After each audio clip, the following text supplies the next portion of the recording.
Hi everyone. So today we will start with the combination sum question. This is a medium level question of LeetCode, and I hope you all are doing well. So let's start with this question. Okay. So we have to find all the valid combination of k numbers that sum up to n such that following conditions are true. First condition is that only number 1 through 9 are used and each number is used at most once. Return a list of all the possible valid combination. The list must not contain the same combination twice and combination may be returned in any order. थोड़ा question tricky है. इस question को पढ़ने के बाद क्या समझ आ रहा है कि मेरे पास लेट्स से एक वेक्टर होगा, ठीक है. मतलब एक वेक्टर है मेरे पास जिसके अंदर मेरे पास 1 से लेके 9 तक सारे नंबर्स रखे होंगे. तो 1 2 3 4 5 6 7 8, ठीक है. अब तो मुझे क्या करना है कि मुझे इसमें से के कॉम्बिनेशंस चूज़ करने हैं और वो सारे कॉम्बिनेशंस का सम n के इक्वल होना चाहिए, ठीक है. तो लेट्स से ये चीज़ यूनिवर्सल रहनी चाहिए. क्यों? क्योंकि ये तो हर क्वेश्चन में यूज़ होगा, हर टेस्ट केस में यूज़ होगा ना, तो ये यूनिवर्सल रहेगा. तो लेट्स से अगर मैं फर्स्ट एग्जांपल की बात करूँ, I just go with the first example जो कि इसमें दिया हुआ है, that is k is equal to 3 and n is equal to 7. Now just imagine that you are having 3 numbers, you have to choose 3 numbers and उनका सम होना चाहिए 7, ठीक है. तो इनमें से तुम्हें कौन कौन से नंबर्स लग रहे हैं जिनका सम 7 होगा, ठीक है. अगर मैं 1 चूज़ करती हूँ तो 1 को किसके साथ कंबाइन करेंगे कि मेरे पास 7 आ जाए. तो 1 को अगर मैं 2 के साथ कंबाइन करूँ तो 3 होगा और 3 को 4 के साथ कंबाइन करूँ तो 7 हो जाएगा, ठीक है. तो एक मेरे पास आ जाएगा 1, 2, 4, ठीक है. नेक्स्ट कॉम्बिनेशन क्या हो सकता है? नेक्स्ट कॉम्बिनेशन हो सकता है 2, 4, 1. अगर मैं इसका परमुटेशन करूँ तो नेक्स्ट कॉम्बिनेशन 2, 4, 1 होगा. उसके नेक्स्ट कॉम्बिनेशन होगा 4, 2, 1 और उससे नेक्स्ट कॉम्बिनेशन होगा 4, 1, 1. तो जितने टाइम्स परमुटेशन हम करेंगे हमारे पास उसमें आंसर आएंगे. बट हमें क्वेश्चन में एक चीज़ दी हुई है कि हमें वैलिड कॉम्बिनेशन निकालने हैं, बट एक ऑर्डर का कॉम्बिनेशन, मतलब जैसे कि 1, 2, 4, 2, 4, 1, 4, 2, 1 सब सिमिलर है, तो हम इन सब को रिटर्न नहीं करेंगे. यानी कि हमने जब एक 1, 2, 4 फाइंड कर लिया है तो हम वापस से 2, 1, 4, 4, 2, 1 नहीं फाइंड करेंगे, ठीक है. एक अप्रोच जो शुरू में किसी के भी माइंड में आती है वो ये आ सकती है कि मैं 2 फॉर लूप लगा लूँ और फिर इसमें से 1 को हर किसी के साथ करवा के उसका सम इक्वल n हो जाए तो मेरा आंसर आ जाएगा. हालांकि ये अप्रोच आनी नहीं चाहिए, पर अगर आती है तो ये बहुत ही बेसिक लेवल का और बहुत ही ब्रूट फोर्स अप्रोच होगा जो कि तुम्हारे को बहुत ही मुश्किल से आंसर सही देगा और वो TLE लगी जाएगा उसके अंदर, ठीक है. अब तुम्हारे पास k है, ठीक है, एंड k का जो लिमिट है वो 2 से लेके 9 तक वैरी कर सकता है. अब ये 2 से लेके 9 तक जो वैरी कर रहा है इसका मतलब तुम में 2 का पेयर भी बना सकते हो, तुम 3 का भी, 4 का, 5 का, 6 का, 7 का, 8 का, 9 का. तो ये करते करते ना तुम्हारा इतना ज़्यादा बड़ा लूप बन जाएगा कि तुम्हारी टाइम लिमिट बिल्कुल ही अंदर में लिमिट में नहीं रहेगी और वो एक्सीड हो जाएगी. तो फॉर लूप यूज़ करना या कोई भी दूसरा मेथड यूज़ करना इस वाले क्वेश्चन के लिए तो स्टूपिडिटी है. तो फिर हमें क्या यूज़ करना चाहिए? देखो, अगर तुमने बैक ट्रैकिंग पढ़ी है, ठीक है, नहीं पढ़ी है तो पढ़ लो जाके कि इस क्वेश्चन में बैक ट्रैकिंग लगेगी. बैक ट्रैकिंग क्यों लगेगी? बिकॉज इसमें मुझे ये समझ आ रहा है. बैक ट्रैकिंग 2 कंडीशंस में लगती है. जब मुझे समझ आ रहा है कि मेरे पास 2 डिसीजंस हैं लेने के लिए. पहला डिसीजन ये है कि मैं या तो 1 को ले सकती हूँ या फिर मैं नहीं ले सकती, ठीक है. और जब मेरे को बैक ट्रैक करना हो, मुझे वापस से जाकर अपने सॉल्यूशन को अपडेट करना हो, तब मैं बैक ट्रैकिंग यूज़ करती हूँ, ठीक है. तो इसके अंदर मेरे पास 2 कंडीशंस हैं, मेरे पास 2 डिसीजंस हैं. क्या? कि या तो मैं 1 को ले सकती हूँ या फिर मैं 1 को नहीं ले सकती. सिमिलरली या तो मैं 2 को ले सकती हूँ या फिर मैं 2 को नहीं ले सकती. सिमिलरली मैं 3 को ले सकती हूँ या फिर मैं नहीं ले सकती, ठीक है. अगर मैं 1 को लेती हूँ, अगर मैं 1 को ले रही हूँ तो मुझे कितने और डिजिट्स चाहिए ताकि मेरा सम n हो जाए, जितना मुझे यहाँ पर दिया हुआ है। अगर मेरे पास k दिया हुआ है और मैंने 1 को ले लिया तो मतलब मुझे k माइनस 1 डिजिट्स और चाहिए ताकि मेरा नंबर, मेरा जो सम है वो n के इक्वल हो जाए, ठीक है। तो इसका मतलब ये हुआ ना कि इस क्वेश्चन के अंदर मैं या तो 1 को ले सकती हूँ या फिर 1 को नहीं ले सकती। अगर मैं 1 को लूँगी तो मुझे वो कुछ आंसर देगा, अगर मैं 1 को नहीं लूँगी तो मुझे कुछ आंसर देगा। वो जो भी मुझे आंसर देगा, मेरा जो आंसर है मैं एक वेक्टर और वेक्टर इंट में सेव कर लूँगी, ठीक है। अब तुम ये सोच रहे होगे कि इस वाले प्रॉब्लम बैक ट्रैकिंग करने से मेरा ये वाला जो स्टेटमेंट है कि भाई ये कॉम्बिनेशन ट्वाइस नहीं आना चाहिए, वो कैसे सॉल्व होगा। तो तुम जब आगे बढ़ते जाओगे तो पीछे जाने का तुम्हारा कोई चांस ही नहीं रहेगा ना। तुम अगर 2 पर हो तो तुम 1 पे नहीं जा सकते, तुम अगर 3 पे हो तो तुम 2 और 1 पे नहीं जा सकते, तुम आगे ही बढ़ोगे। तो इसीलिए तुम्हारा जो कॉम्बिनेशन अगर एक बार बन चुका है वो वापस से नहीं बनेगा। तो इसलिए बैक ट्रैकिंग कॉन्सेप्ट इसको भी इंश्योर करता है। बैक ट्रैकिंग तुम्हें हमेशा याद रखनी है कि बैक ट्रैकिंग अगर तुम्हें प्रॉब्लम हो रही है तो सबसे पहली चीज़ बैक ट्रैकिंग क्यों यूज़ करते हैं, जब मेरे पास 2 या 2 से ज़्यादा डिसीजंस लेने के लिए हो, ठीक है। अगर मेरे को किसी में भी चॉइसेस मिल रही हो या डिसीजंस मिल रहे हो तो I use backtracking. Second, backtracking क्यों यूज़ करते हैं, सेकेंड बैक ट्रैकिंग यूज़ करने का जो वो होता है, रीज़न होता है, दैट इज़ कि जब हम लोगों को जब हम करते करते करते एक लिमिट पे आ जाए और फिर हमें वापस से अपने आंसर को चेक करना हो पीछे जाकर, तो हमें जब बैक ट्रैक करने की ज़रूरत होती है तो हम लोग बैक ट्रैकिंग यूज़ करते हैं। तो अब इस वाले क्वेश्चन में मुझे दोनों चीज़ की ज़रूरत है, या तो मैं 1 को लूँगी या फिर नहीं लूँगी, ये डिसीजन हो गया। और जब मैं एक लिमिट पे आ जाऊँगी कि जब मेरा कुछ कंडीशंस फुलफ़िल होगा तो मुझे वापस से बैक ट्रैक करना होगा, मुझे वापस से पीछे जाके वापस से आंसर्स को अपडेट करना होगा अकॉर्डिंगली। तो उस केस के अंदर मैं बैक ट्रैकिंग यूज़ करती हूँ, ठीक है। तो इसके अंदर लेट्स से हम ट्री बनाते हैं, ठीक है। ट्री कैसे बनेगा, हमने एक सॉल्व फंक्शन बनाना है। लेट्स से मैंने सॉल्व फंक्शन बनाया, उसके अंदर मेरे को एक इंट k दिया जाएगा, एक इंट n दिया जाएगा और मेरे को यहाँ पे वेक्टर एरे में इसको ग्लोबली बना लूँगी। तो मेरे को एक एरे वेक्टर दिया जाएगा जिसके अंदर 1 2 3 4 5 6 7 8 9 पड़े होंगे, ठीक है। इसके बाद मेरे को एक i दिया जाएगा ताकि मैं इस वेक्टर पे ट्रैवर्स कर सकूँ। i would be the factor which would be helping us to traverse the vector, ठीक है। फिर मुझे एक सम दिया जाएगा, सम डिफाइन करेगा, सम डिटरमाइन करेगा कि जो मेरा जो n है उसमें मैं ऐड करती जा रही हूँ तो मेरा आंसर n के इक्वल आ रहा है या नहीं आ रहा है, ठीक है। सम हो जाएगा, या फिर अगर मैं सम नहीं भी लेती हूँ तो भी कोई वो नहीं है, सम अगर नहीं लेते हैं, लेट से नहीं ले रहे हैं, ठीक है। और हमें चाहिए एक वेक्टर इंट कॉम्बिनेशन क्यों चाहिए, क्योंकि जितने भी हम लोग कॉम्बिनेशन डालेंगे वेक्टर में डालेंगे ना, जैसे अगर मेरे को यहाँ पे 1 2 4 मिला है तो मैं उसको एक कॉम्बिनेशन में डाल दूँगी, उसके बाद मेरे को कुछ मिलेगा मैं उसको कॉम्बिनेशन में डाल दूँगी, फिर वो जितने भी कॉम्बिनेशन मेरे पास आएंगे वो मैं एक वेक्टर इंट में स्टोर करूँगी, ठीक है, जिसका मैं नाम रखूँगी इंसर्ट,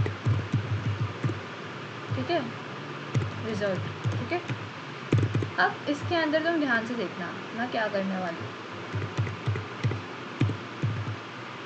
तुम्हारे पास क्या है कि तुमने जो तुम्हारा ऊपर ये एरे दिया हुआ है वेक्टर वाला, इसमें तुम 1 को या तो चूज़ करोगे या फिर तुम 1 को चूज़ नहीं करोगे, ठीक है।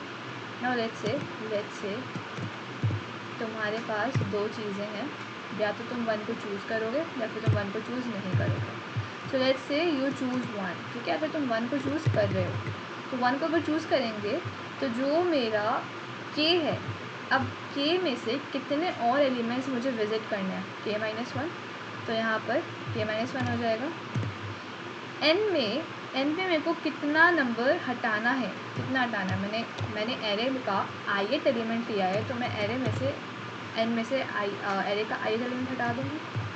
फिर मुझे एरे है, एरे एज इट इज़ रहेगा क्योंकि मुझे इसमें कोई चेंज करने की ज़रूरत नहीं है, और मैं i+1 को i+1 कर दूँगा कि मैं अब एरे के एक आगे जा रही हूँ, ठीक है। उसके बाद जो मेरे पास कॉम्बिनेशन है वो एज इट इज़ रहेगा और रिजल्ट है वो भी एज इट इज़ रहेगा। So easy no. तो अब ये यहाँ पे इस वाले केस के लिए तो ये बहुत आसानी से हो जाएगा। चलो अब हम दूसरा केस देखते हैं। दूसरा केस क्या है, दूसरा केस क्या है मेरे पास कि अगर मैंने 1 को नहीं लिया, मेरे पास 2 ही केसेस है, या तो मैं 1 को लूँ या फिर मैं नहीं लूँ। अगर मैं 1 को लेती हूँ तो मेरा ये फर्स्ट कॉम्बिनेशन बनेगा। अगर मैं 1 को नहीं लेती हूँ तो मेरे पास क्या बनना चाहिए, मेरा के एज इट इज़ रहेगा, क्योंकि अब भी मुझे के डिजिट्स को विजिट करके मेरे को आंसर चाहिए, तो मुझे तब भी के ही डिजिट विजिट करना होगा, तो के मेरा एज इट इज़ रहेगा। एन मेरा एज इट इज़ रहेगा, क्योंकि एन में से मैं कुछ माइनस कर ही नहीं रही, क्योंकि मैं 1 को ले ही नहीं रही हूँ। ठीक है, मतलब ith एलिमेंट को नहीं ले रही हूँ, 1 को नहीं, ith एलिमेंट को मैं ले ही नहीं रही हूँ, तो इसीलिए मैं उसको माइनस नहीं करूँगी। एरे तो मेरा एज इट इज़ ही रहने वाला है। i+1 करूँगी क्योंकि मुझे आगे तो बढ़ना ही है, मेरे को वो मैंने नहीं लिया, लेकिन आगे वाला एलिमेंट तो मैं लूँगी ना, तो मैं इस वाले को बढ़ा दूँगी, i+1 कर दूँगी और इसको कॉम्बिनेशन और यहाँ पे ठीक है। तो 2 केसेस मैंने डिस्कस करे, या तो मैंने लिया तो ये होगा, और या फिर अगर मैंने नहीं लिया तो ये होगा, सिंपल। ठीक है, अब बेस केस क्या होना चाहिए, मुझे कब स्टॉप करना है, इन्फिनाइट लूप नहीं चलाना भाई, मुझे स्टॉप कर जाना है एक टाइम पे। तो मैं स्टॉप कब करूँगी, स्टॉप मैं तब करूँगी जब k-1 करते करते मेरा k का वैल्यू 0 हो जाए। मतलब अब मेरे पास और डिजिट्स नहीं है ट्रैवर्स करने के लिए, मुझे और डिजिट्स नहीं चाहिए, मुझे इतना ही एलिमेंट चाहिए था, तो k का वैल्यू माइनस करते करते 0 हो जाएगा। तो अगर वो 0 हो जाए, या फिर एंड n का वैल्यू भी 0 हो जाए। अगर k का वैल्यू 0 हो जाता है और n का वैल्यू 0 हो जाता है, मतलब मैं अपने डिज़ायर्ड पोजीशन पे आ चुकी हूँ, k 0 हो गया है, n 0 हो गया है। अब जो मेरे पास जो कॉम्बिनेशन में मेरे पास पड़े हुए हैं 3 चीज़ें, 3 डिजिट्स या 4 डिजिट्स, कितने भी k थे, k डिजिट्स जो मेरे पास पड़े हुए हैं, दैट आर वैलिड डिजिट्स, और मुझे अब वो अपने रिजल्ट में पुश बैक कर देना है। ठीक है, सिंपल। तो अब वो वैलिड है और मुझे इसको अपने रिजल्ट में पुश बैक करना है। ठीक है, तो जो मेरा रिजल्ट है उसके अंदर I will push back combination. ठीक है, और इसके बाद आई विल रिटर्न, यहाँ से मैं रिटर्न कर जाऊँगी क्योंकि मेरे को मेरा आंसर मिल गया है, हम एज्यूम कर रहे हैं ये। ठीक है, तो बैक ट्रैकिंग ऐसे ही चलता है कि पहले हम लोग करते हैं फिर रिटर्न करते हैं। ठीक है, ओके। अब मुझे कुछ बाउंड्री कंडीशन चेक करनी है। बाउंड्री कंडीशन क्या होंगी भाई, मैं आई को आगे बढ़ाते जा रही हूँ, आई आगे बढ़ता जाएगा, लेकिन उसकी एक लिमिट है। आई कब रुकेगा जाके, अगर मैं आई को एक्सेस करती हूँ, लेट्स से मेरे पास 9 डिजिट्स हैं, ठीक है, और मैं आई को 10 डिजिट के लिए एक्सेस कर रही हूँ, तो मेरा जो आंसर है उसमें रन टाइम एरर दे देगा, क्योंकि मेरे पास i+1 तो हो ही नहीं सकता ना, मतलब मैं 10 डिजिट पर कैसे जाऊँगी, तो वहाँ पर मेरे को रन टाइम एरर देगा, मेरे को आंसर गलत दे देगा, मेरे को बोलेगा कि भाई तुम क्या एक्सेस करना चाह रहे हो जो है ही नहीं। ठीक है, तो अगर मेरा I greater than equal to array dot size हो जाए, ठीक है, जो मेरा एरे है उसके साइज से ज़्यादा हो जाए, मतलब मेरा एरे का साइज अभी कितना है, 9 है ना, तो आई कहाँ तक जा सकता है, 8 तक जा सकता है, तो या तो आई 9 हो जाए या आई 10 हो जाए। अगर इनमें से कोई कुछ हो जाता है तो उस केस के अंदर मुझे रिटर्न कर देना है सीधे। वाई, बिकॉज मैं इससे आगे नहीं जाऊँगी, मैं अपने लिमिट तक पहुँच चुकी हूँ। ठीक है, और मेरे को पूरे लिमिट में जो भी आंसर मिल रहा है वही मेरा आंसर है, मुझे रिटर्न कर देना है आंसर को। ठीक है, क्योंकि ये वॉइड फंक्शन होगा तो इसमें कुछ रिटर्न नहीं कर रहे। अगर इसमें कुछ हम लोग वेक्टर और वेक्टर रिटर्न कर रहे होते तो हम इसका टाइप वेक्टर और वेक्टर रखते, पर हम इसको वॉइड रख रहे हैं क्योंकि वो ज़्यादा बेटर है। ठीक है, अब मैंने 2 केसेस की बात करी, या तो तुम आई को लोगे या फिर तुम नहीं लोगे, एरे ऑफ आई को लोगे या फिर नहीं लोगे। जब तुम एरे ऑफ आई को लोगे तो तुम्हें कॉम्बिनेशन में पुश बैक करना पड़ेगा एरे ऑफ आई को। ठीक है, जब तुम एरे ऑफ आई लोगे तो तुम्हें कॉम्बिनेशन में पुश बैक करना पड़ेगा ना, और जब तुम एरे ऑफ आई नहीं लोगे तो बैक ट्रैक केस आ गया कि अब मुझे एरे ऑफ आई नहीं चाहिए, तो मैं उसको पॉप कर दूँगी अपने कॉम्बिनेशन में से। तो combination dot pop back array of I, now in this case मैंने बैक ट्रैकिंग का केस लगा दिया कि मुझे अब नहीं चाहिए आई, तो मैं अपने कॉम्बिनेशन में से उसको हटा दूँ, ठीक है। पहला मैं इसको रखूँगी, दूसरा मैं इसको हटा दूँ, तो ये दो चीज़ें हमें डालनी ज़रूरी है। अब ये सब जो मैंने यहाँ पे लिखा है, इन सबको अब मुझे कोड करना है। अब कोड करना बहुत आसान है। इसको मैंने पूरा सॉल्व का फंक्शन बता दिया, इसके अंदर क्या क्या होगा ये बता दिया, इसके दो केसेस बता दिए, उसके अंदर हमें कैसे कैसे आगे बढ़ना वो बता दिया, तुम्हें बेस केस बता दिया कि तुम्हें रुकना कब है। इनफ्लाइट को तुम चलाओगे नहीं, तुम्हें रुकना होगा कहीं पे, तो यहाँ पे रुकोगे तुम और यहाँ पे रिजल्ट पे पुश बैक करोगे, रिटर्न कर जाओगे। बाउंड्री कंडीशन, स्पेलिंग देखो, बाउंड्री कंडीशन में तुम्हारा आई का जो वैल्यू है वो अगर ऐसे इससे ज़्यादा हो जाता है तो तुम रिटर्न कर जाओगे। ये कंडीशन तुम्हें डालनी ज़रूरी है, नहीं तुम्हारा आंसर नहीं आएगा, ठीक है। और ये फर्स्ट वाला जो केस है, फर्स्ट डिसीजन लेने से पहले तुम कॉम्बिनेशन में पुश बैक करोगे एरे, और सेकंड डिसीजन लेने से पहले तुम कॉम्बिनेशन में से पॉप बैक करोगे। Done, everything is done, sorted. Now let's code it, okay. So first of all we will be making a void solve function, okay. मैंने क्या क्या बोला, इसके अंदर क्या क्या चाहिए मेरे को, एक इंट के चाहिए, इंट एन चाहिए, वेक्टर ऑफ इंट एन चाहिए, एंड हाँ एक एरे बनाएंगे हम पहले, तो पहले एक वेक्टर एरे बना लेते हैं, vector int array 1, 2, 3, 4, 5, 6, 7, this is a global array, हम बात कभी भी यूज़ कर सकते हैं, ठीक है। तो मुझे एक एरे चाहिए, इस एरे में ट्रैवर्स करने के लिए मुझे एक आई चाहिए,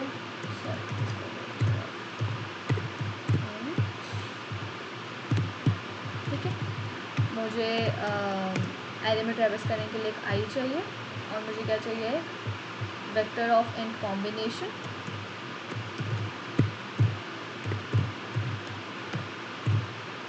ठीक है। इसको हम रेफरेंस में देंगे क्योंकि हम इसको रेफरेंस से पास करेंगे ताकि हमारा एड्रेस सेम आ जाए, एंड वेक्टर ऑफ इंट, एक हम रिजल्ट लेंगे, vector of vector int result, ठीक है, बढ़िया। तो हमारा फंक्शन हो गया तैयार। सबसे पहले इस फंक्शन को करने से पहले हम क्या डालते हैं, base case. Obviously base case is necessity for doing any question. तो बेस केस क्या था मेरा कि अगर k 0 हो गया या n 0 हो गया तो रिजल्ट में कॉम्बिनेशन पुश बैक कर देना है और रिटर्न कर देना है। तो फर्स्ट बेस केस वुड भी, अगर k 0 हो गया एंड n भी 0 हो गया तो result dot push back combination, and यहाँ से हम रिटर्न कर देंगे, ठीक है। Now next is boundary conditions. तो बाउंड्री कंडीशंस लगानी भी ज़रूरी है, ठीक है।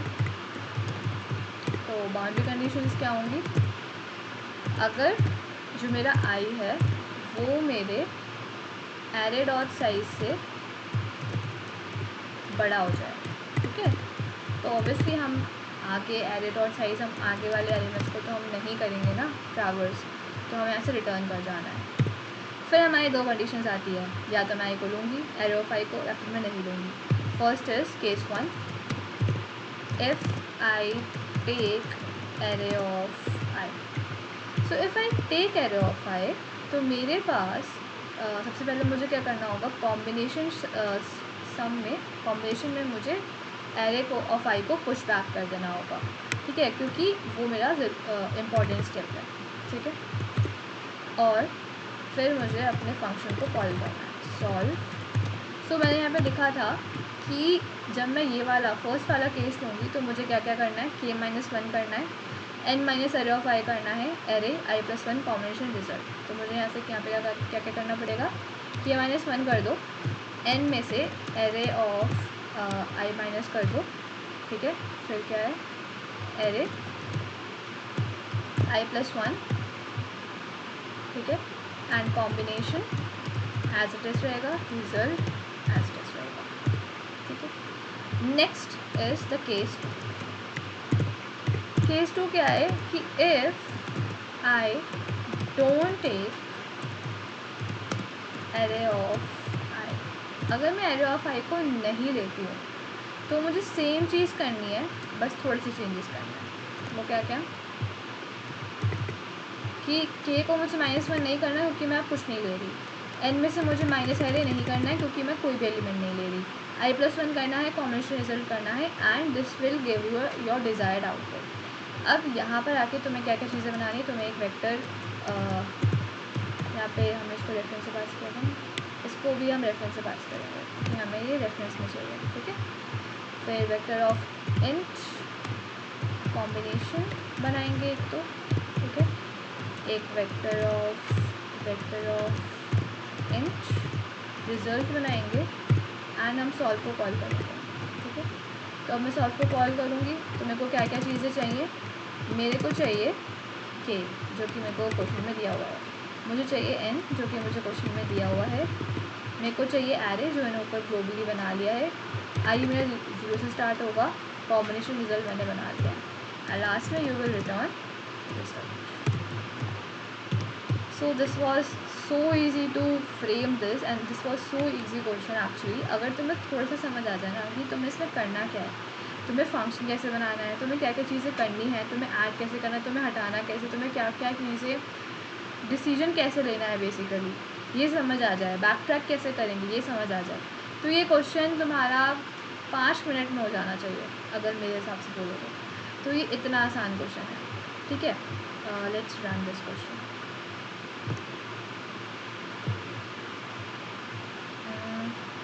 Something is wrong here, just a minute. So we have checked the boundary conditions, we have pushed back, we have solved. Okay, now I have not done pop back. I told you that we have to do pop back as well for the backtracking condition. If you will not pop back that, तो वो तुम्हारा answer गलत दे देगा, ठीक है। तो ये pop back condition is a necessity for this question। तो तुमने ये देख लिया कि अगर pop back नहीं करोगे तो ये मेन कंडीशन है फॉर बैक ट्रैकिंग, इसके बिना बैक ट्रैकिंग नहीं होगी, ठीक है। तो ये बहुत मेन कंडीशन थी।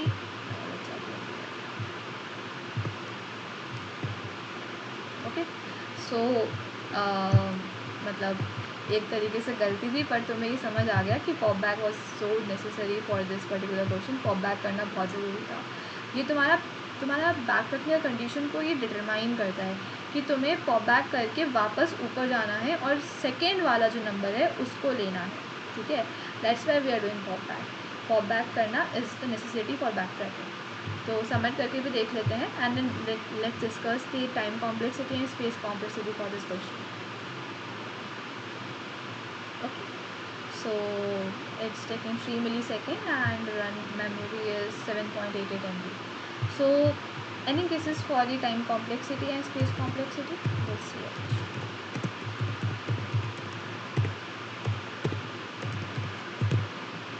ओके, तो तुम्हारे पास दो डिसीजन है लेने के लिए, ठीक है, एंड 9 नंबर है।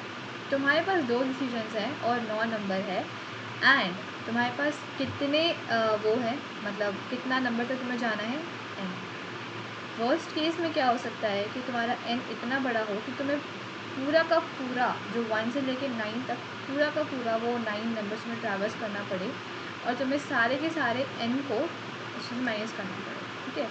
तुम्हारे वर्स्ट केस में तुम्हारा जो आंसर है वो 2n तक जा सकता है, बिकॉज तुम्हारे पास दो डिसीजंस हैं और तुम्हारे पास n सम है, ठीक है।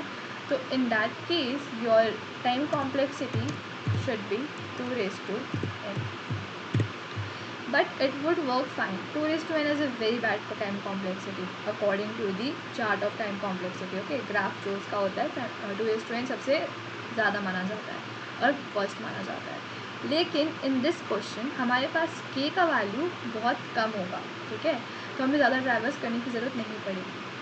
हमारे पास n का वैल्यू जो इसका लिमिट है वो हमें दिया हुआ होगा। सी n का वैल्यू 60 तक जा सकता है, बट k का वैल्यू 9 तक जाएगा। इसीलिए स्मॉल वैल्यूज़ ऑफ k, क्योंकि जो 2 से 9 तक है, ये वाला मेथड काम आएगा। बट अगर k का वैल्यू 9 से ज़्यादा होगा तो in that case this method will also fail, ठीक है।